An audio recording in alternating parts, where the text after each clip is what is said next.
రఘుప్రియ గారు చాలా అంటే చాలా చక్కగా ధర్మపాలన గురించి చెప్తూ ఉన్నారు. మనం ధర్మం అనగానే ధర్మరాజు గారు గుర్తొస్తారు. అవును. భారతానికి భారతంలో వస్తారు. వెళ్ళిపోతాం. యెస్. ఇక మరి ధర్మపాలన అనగానే రాములు వారు గుర్తొస్తారు. గుర్తొస్తారు. తండ్రి పాలన కోసం తండ్రి మాటని జవదాటకుండా వెళ్ళిన శ్రీరాముడు గుర్తొస్తారు. ఇలా మనం పురాణాలు చూసుకుంటే ధర్మానికి సంబంధించి చాలా ఉన్నాయి. మరి నిజంగా అలాంటి ధర్మం ఈ రోజున మనం రాష్ట్రంలో కానివ్వండి, మనం ఇరు తెలుగు రాష్ట్రాల్లో చూస్తూ ఉన్నామా? అలాగే దేశవ్యాప్తంగా కూడా చూస్తూ ఉన్నామా? ఎలా ఉంది? ఇంకా ఎలా ఉంటే ప్రజలకి నెక్స్ట్ జనరేషన్‌కి బావుంటుందని మీరు ఫీల్ అవుతున్నారు? చాలా మంచిదమ్మా. హ్మ్. నాకు తెలిసిన హ్మ్. పరిధిలో హ్మ్. నేను చెప్తాను. ఇప్పుడున్న పాలన అని కానీ ధర్మపాలన అనడానికి కాకుండా హ్మ్. పాలన అని మాత్రం అనొచ్చు. హ్మ్. ఎవరో ఒకళ్ళు ఏదో రకంగా పాలించబడాలి కాబట్టి హ్మ్. మనం పాలించబడుతున్నాము తప్ప హ్మ్.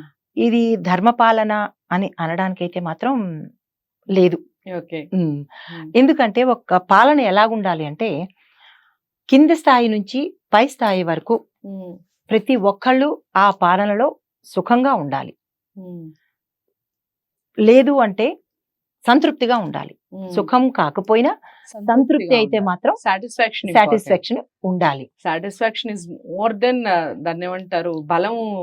ఎంత బలాన్ని ఇస్తుందంటే చాలా. సాటిస్ఫాక్షన్. యెస్. వృత్తిలో చాలా వరకు ఈ పదాన్ని వాడుతూ ఉంటాము. అయితే పాలన దగ్గరికి వచ్చేటప్పటికి మన నాయకులనే కాదు, ఏ పరిధిలో అయినా ఒక చిన్న ఉద్యోగంలో తీసుకుందాము. అక్కడ ఎవరైతే పెద్ద ఉన్నారో వారు వారి క్రింది ఎంప్లాయీస్ ని సరిగా చూస్తున్నారా? చూడటం లేదు. అంటే ఈ చిన్న స్థాయి నుంచే పరిపాలన అనేది కుంటుపడుతోంది. అంటే వాళ్ళ దగ్గర పనిచేసే వాళ్ళు ఎవరు తృప్తిగా ఉండటం లేదు. తృప్తిగానే ఉండట్లేదు. ఇంకా సంతృప్తి మాట దేవుడెరుగు. ఓకే.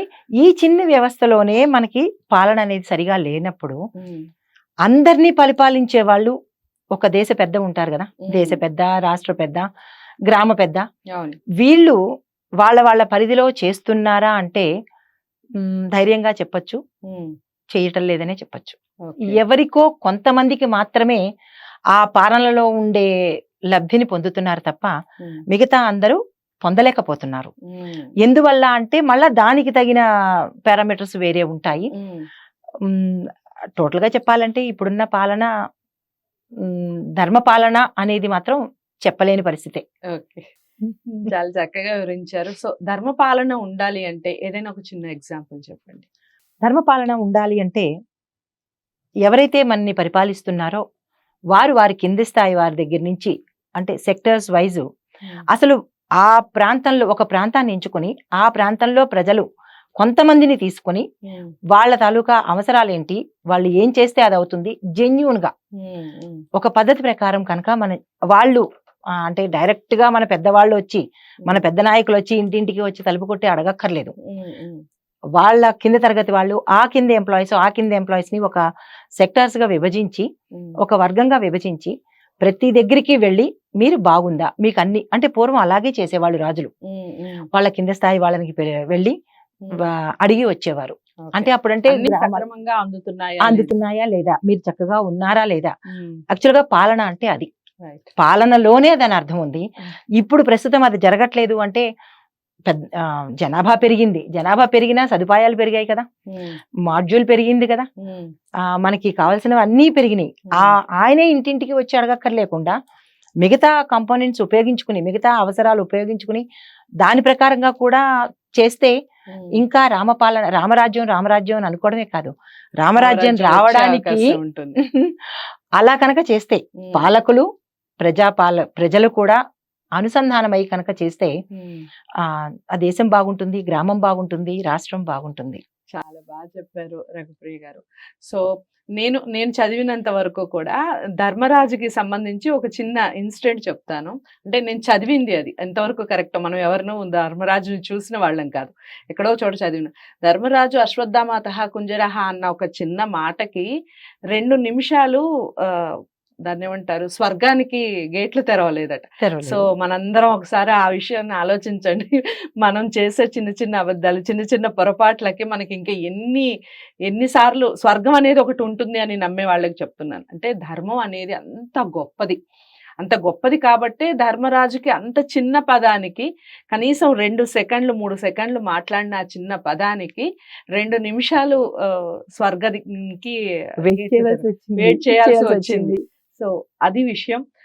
ధర్మపాలన అంటే ఆ విధంగా ఉండాలి. ధర్మాన్ని రక్షించే వాళ్ళు కానివ్వండి, ధర్మం గురించి మాట్లాడే వాళ్ళు కానివ్వండి, ఇలా ప్రతి ఒక్కళ్ళు ధర్మపాలన సక్రమంగా సాగాలి. రాష్ట్రం బాగుండాలి, దేశం బాగుండాలి, అయితేనే మనం బాగుంటాం.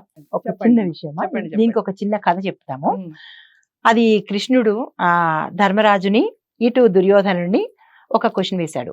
ఏమనంటే నువ్వు ఈ ప్రాంతం వెళ్ళి ఉమ్, అక్కడ ప్రజలు ఎలా ఉన్నారు కనుక్కురా అని చెప్పాడు. ఉమ్, దుర్యోధనుడికి ఒక ప్రాంతం ఇచ్చి ఉమ్, ఇక్కడికి వెళ్ళి నువ్వు కనుక్కురా అని చెప్పారు. ఉమ్, చెప్తేనేమో సరే ఒకే ప్రాంతంలోనే ఇద్దరిని పంపించాడు.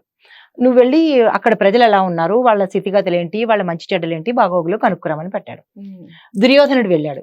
వెళ్ళి కొంచెంసేపు అయిన తర్వాత తిరిగి వచ్చి, ఉమ్, కృష్ణ ఆ ప్రాంతంలో ఉన్న వాళ్ళందరూ చాలా ఎలా ఉన్నారంటే సరిగా లేరు, వాళ్ళందరూ నీచులు, నికృష్టులు, దొంగలు, ఇట్లాగా వాళ్ళు ధర్మబద్ధంగా లేరు, వాళ్ళు ఇష్టానుసారంగా ఉన్నారు ఉమ్, అని రిపోర్ట్ పట్టుకొచ్చాడు. ఉమ్, మళ్ళా అదే ప్రాంతానికి ధర్మరాజు వెళ్ళాడు. ఉమ్, ధర్మరాజు వెళ్ళినప్పుడు ధర్మరాజు మళ్ళా తిరిగి వచ్చినప్పుడు ఉమ్, కృష్ణ అక్కడి ప్రజలందరూ ఎంతో హాయిగా ఉన్నారు, సంతృప్తిగా ఉన్నారు, వాళ్ళందరికీ అసలు ఏ కష్టమూ లేదు, వాళ్ళ స్థితిగతులు బాగున్నాయి, వాళ్ళ బాగోగులు బాగున్నాయి, వాళ్ళందరూ సంతృప్తిగా ఉన్నారు, హాయిగా ఉన్నారు కృష్ణ అన్నారు. అంటే ఇద్దరిని నిలబెట్టి అడుగుతాడనమాట. ఉమ్, దుర్యోధన, నువ్వు వెళ్ళి రిపోర్ట్ తీసుకొని వచ్చావు, నువ్వు వెళ్ళి కనుక్కొని వచ్చావు కదా, మరి నీకెందుకు అట్లాంటి రిపోర్ట్ వచ్చింది, ఉమ్, నువ్వెందుకు అట్లా చెప్పావో అదే ప్రజల్ని ధర్మరాజు వెళ్ళి కనుక్కొని వచ్చినప్పుడు ధర్మరాజు అంతా చక్కగా చెప్పుకొని వచ్చాడు కదా, వాళ్ళందరూ బాగున్నారు అని ఉమ్, మంచి ఇది తీసుకొని వచ్చాడు, మరి నువ్వెందుకు తీసుకురావట్లేదంటే నాకు అందరూ అట్లానే కనిపించాడు కృష్ణ, అందుకని నేను అలాగే ఇచ్చాను అన్నాడు. మరి ఎవరి లోపం అది అంటే దుర్యోధనుడి లోపమా, ప్రజల లోపమా, లేకపోతే ధర్మరాజు లోపమా? ఖచ్చితంగా దుర్యోధనుడి లోపమే అయి ఉండాలి. ఎలాగా అదే ప్రజలు మళ్ళా కృష్ణ ధర్మరాజు వెళ్ళాడుగా.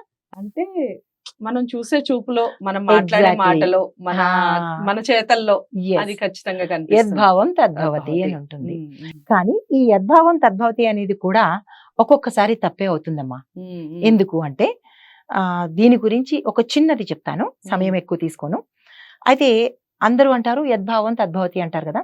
ఉమ్, అంటే యద్భావం అంటే మనం ఏది భావిస్తామో ఉమ్, అదే జరుగుతుంది అంటారు. ఉమ్, కానీ ఒక్కొక్కసారి మాత్రం కాదు. ఉమ్, మనం మంచే భావిస్తాము, ఉమ్, కానీ అవతల వాళ్ళు కూడా మంచే ఉండాలని ఉండాలని లేదు. రూల్ లేదు కదా. ఉమ్, ఉమ్.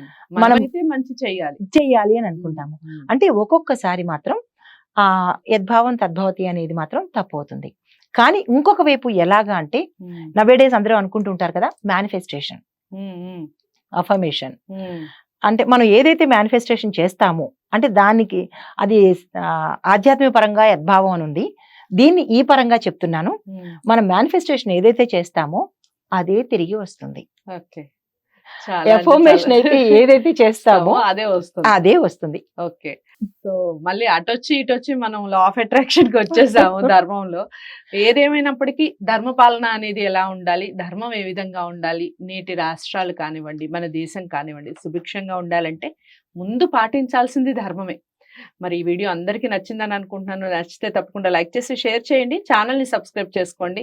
రఘుప్రియ గారిని మీరు కలవాలి అనుకుంటే స్క్రీన్ మీద కనపడే నెంబర్కి కాల్ చేయండి. మీ అమూల్యమైన సలహాలు ఏమన్నా ఇవ్వాలి అనుకుంటే కామెంట్ బాక్స్లో తెలియజేయండి. మరో మంచి వీడియోతో మళ్ళీ మీ ముందుకు వస్తాను. నమస్తే.